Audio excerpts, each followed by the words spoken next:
자, 다음입니다. 다음 이제 또 뭘 해야 되죠, 회계사님?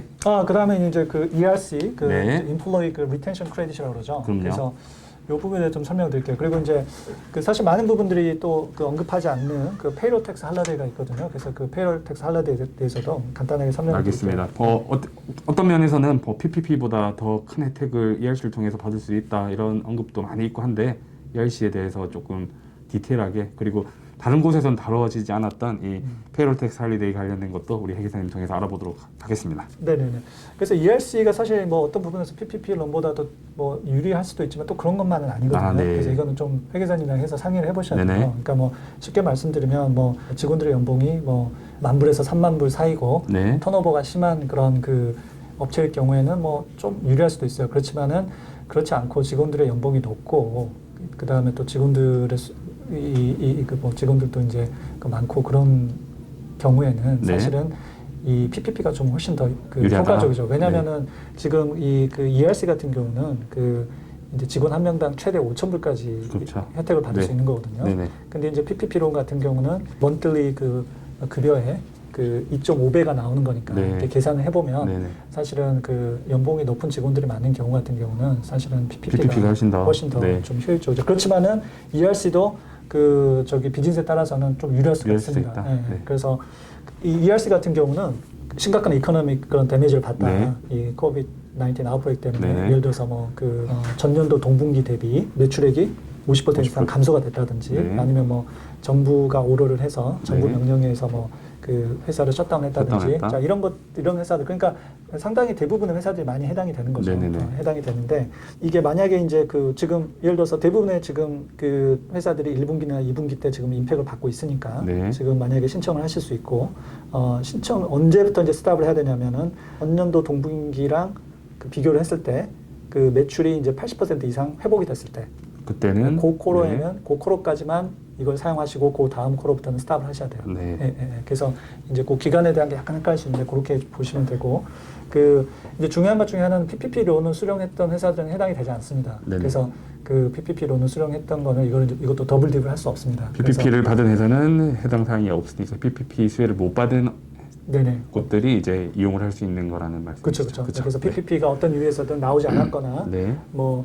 그 좀 전에 이야기했듯이 뭐 여러 가지 이슈에 의해서 5월 18일까지 PPP 받은 거를 SBA나 은행에 돌려주는 리턴했던, 회사들 네. 이런 회사들 같은 경우는 ERC를 가능하죠. 사용하는 게 가능하다. ERC를 네. 하는 건 가능하죠. 네. 그리고 이제 아까 이야기했듯이 이 부분은 그 이제 제가 여러 가지 이렇게 계산을 해보면 네. 그 직원들의 어떤 그 고용 그런 그 고용 구조나 이런 성격의 성격에 구조가 따라서, 네. 따라서 좀 임팩이 네. 있을 수 있어요. 그러니까 네. 그 직원들의 턴오버가 심하고 네. 그 다음에 연봉이 낮은 회사들 같은 경우는 이게 유리할 수 있어요. 그렇지만은 턴오버가 심하지 않고 그 다음에 연봉이 높은 직원들을 가지고 있는 회사들 같은 경우는 사실은 이게 뭐 큰 혜택은 그러니까 이 PPP론에 비해서 네. 혜택이 그렇게 크지 않죠. 그래도 부분적으로 생각해 보면 우리 한인타운 내에서 네네. 이렇게 크지 않게 작게 영업을 하시는 한인 고용주 입장에서는 ERC가 유리하신 분들도 상당수 있을 수도 상당히 있을 수 있어요. 그래서 네. 이 부분들은 이제 계산을 금방 쉽게 해보면 나오거든요. 네. 그래서 이 부분은 이제 그 담당 회사랑 계산을 해가지고 그렇죠.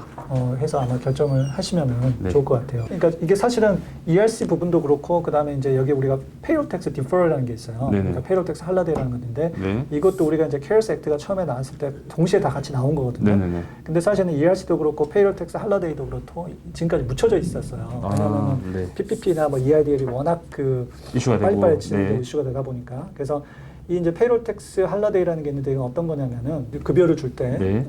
거기에 우리가 이제 그 소셜 시큐리티 텍스, 메디케어 텍스 이걸 합쳐서 이제 파이카 텍스라고 그러는데 네. 이 파이카 텍스를 지급을 하게 되거든요. 네네. 예, 그래서 내 페이첵에서 7.65%를 띄고 떼고 그다음에 인폴로이어 고용주가 7.65%를 매치시켜줘요.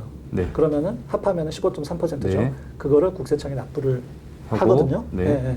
그래서 이제 그 부분이 상당히 크죠. 그렇기 때문에 이제 직원들 그 고용주 입장에서는 이제 뭐 간혹 가다가 직원으로 하야하기보다는 이제 인디펜 컨트랙터로 하야하려고 네. 해요. 이제 네. 그러다 보면 그 고용주가 부담해야 되는 7.69%의 그 이 파이카 텍스 비용을 안 넣어도 텍스를 되니까. 이제 네. 어느 정도 그 좀 절약을 할 수가 있으니까. 근데 이제 그래서 이 그 사실 파이카 텍스가 이제 고용주한테 큰 부담이죠. 네네. 근데 이 파이카 텍스 중에서 이제 소셜 시큐리티 텍스가 6.2%거든요. 네. 이 6.2%에 대한 그 지불을 유예해 주겠다. 그러니까 2020년 동안에는 안 내도 되고 이거를 2021년과 22년에 이제 나눠서 그 내게 해주는 지금 그 핵심이 바로 페이롤 텍스 할리데이라는 그죠. 페이롤 텍스 할리데이죠. 네. 이 페이롤 텍스 할리데이는 과거에도 여러 번 있었어요. 네. 과거에도 여러 번 있었는데 이거는 이제 그 경기 부양책으로 많이 내놓는 방안 중에 하나인데 네. 이게 이제 아무래도 이거는 이제 갚아야 되니까 언젠가는 네. 이제 이러다 보니까 아무래도 그 ERC나 뭐 PPP 론에 비해서 좀 묻혀져 있었던 것 같아요. 근데 이제 이것도 사실은 지금 캐시가 굉장히 타이트하게 운영되는 상황에서는 꽤 큰 고용주 입장에서는 큰 네, 혜택이 되겠네요. 네, 그래서 네.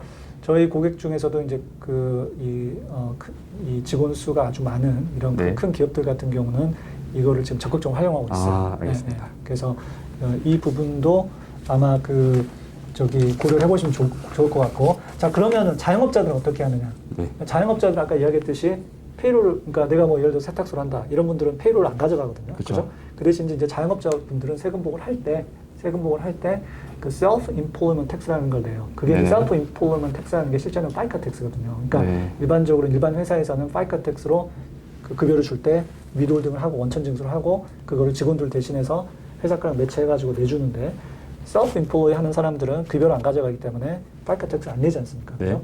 그래서 이거를 세금 보고할 때 self-employment tax라는 걸로 해서 내요. 그래야지 이걸 내야지 이게 이제 쌓여가지고 뭐 예를 들어서 뭐 40 크레딧 쌓이면 그렇죠. 내가 은퇴해가지고 네. 시크릿 베네핏도 받고 메디케어 베네핏도 받지 않습니까? 네. 그래서 이제 이걸 내는데 이런 그 자영업자분들 같은 경우는 self-employment tax의 50%를 그 동일한 방식으로 디프할 수 있어요. 그러니까 세금 보고를 할 때 50%를 안 내도 되세요. 물론 그렇죠. 언젠간 내야 되지만 언젠간 유예가 된다. 유예가 되는 거죠. 네. 유예가 되는 거죠. 그래서 이거는 이제 그 자영업자분들한테도 해당이 되는데 사실 이거에 대한 이 언급들은 많이 없는 것 같더라고요. 근데 사실 그 PPP 론을 받지 않았던 큰 기업들이나 그 다음에 저희 고객사 중에서는 PPP 론을 받을 수 있었는데 그 한국 아까 이야기했던 네, 그 한국의 어필리에 그룹까지 네. 합하면은 직원 수가 500명에서 1000명이 초과하기 때문에 결국은 안 받기로 결정을 했어요. 그 대신에 이거를 하고 있어요. 은행에서 론을 해오는 것보다는 이렇게 해서 캐시를 이렇게 그 리저브 하게 되면 최소한 이자 비용을 융통성이 줄 수가 확보되니까요. 있잖아요. 네. 그래서 알겠습니다. 말씀하신 대로